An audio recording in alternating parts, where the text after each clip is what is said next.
Hi, my name is Casey Lakey, and I'm a third grade teacher at Memorial Park Elementary School. And today I'm going to be talking to you about the Marzano Moodle certification for Indicator 1.3. The indicator states that teachers have formal roles in the decision-making process regarding school initiatives.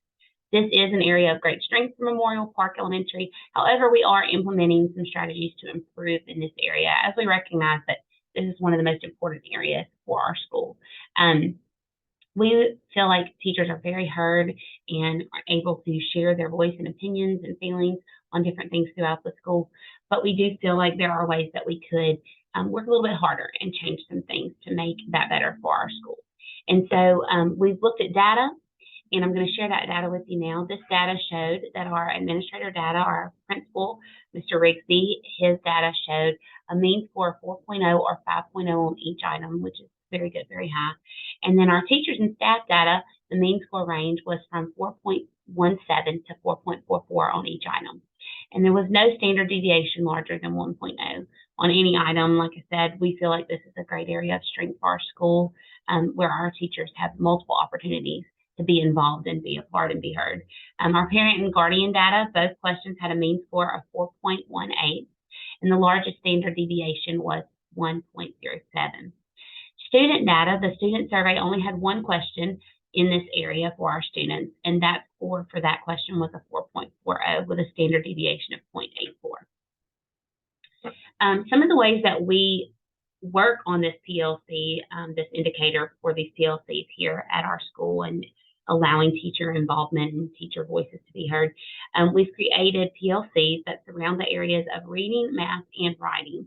And actually some of those we've been working in this summer as far as aligning curriculum to other subjects, aligning our curriculum with our standards, doing all those things so that our teachers are better prepared when the school year starts in each of these subject areas, and we kind of have an outline of where we're going and what we need to be looking into and doing and preparing for.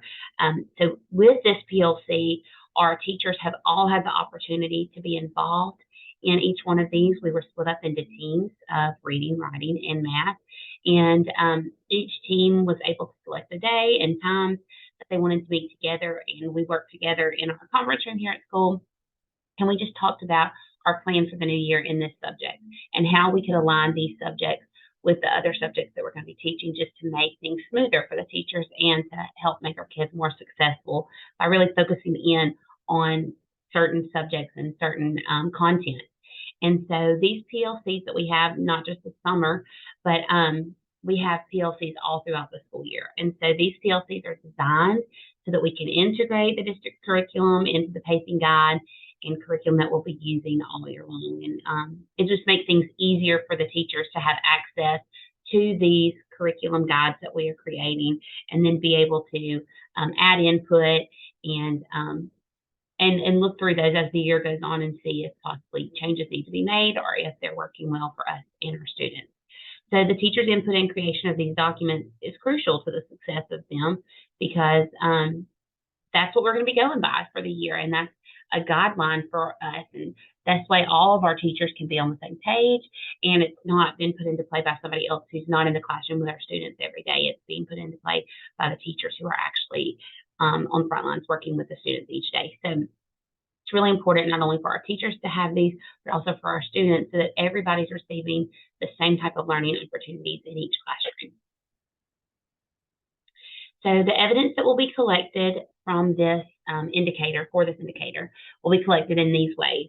First of all, teacher participation in the monthly PLC meetings. So as teachers, we have weekly PLCs where we meet together as pods and we discuss student data and how we need to improve in our pod with our students. Then we have quarterly or monthly PLCs where we meet with our administrators and discuss student data and our SRIPs and all the different ways that we're implementing new strategies into the classroom to help improve student learning, to help the students grow, to move them to the next level where they need to be. And from these different PLCs that we have, documentation is created from the team, whether that be an outline of what we discussed or signatures on paperwork that we've implemented, just different things like that. There's documentation that's created within each of these PLCs, and that is how we record who was a part of the PLC, what was discussed during the PLC, and what our next steps are for that. So these are all the ways that we're working on indicator 1.3 here at Memorial Park. Once again, I think we do a great job with this indicator. However, just like in anything else, there's always room for improvement, and that's our goal. Thank you.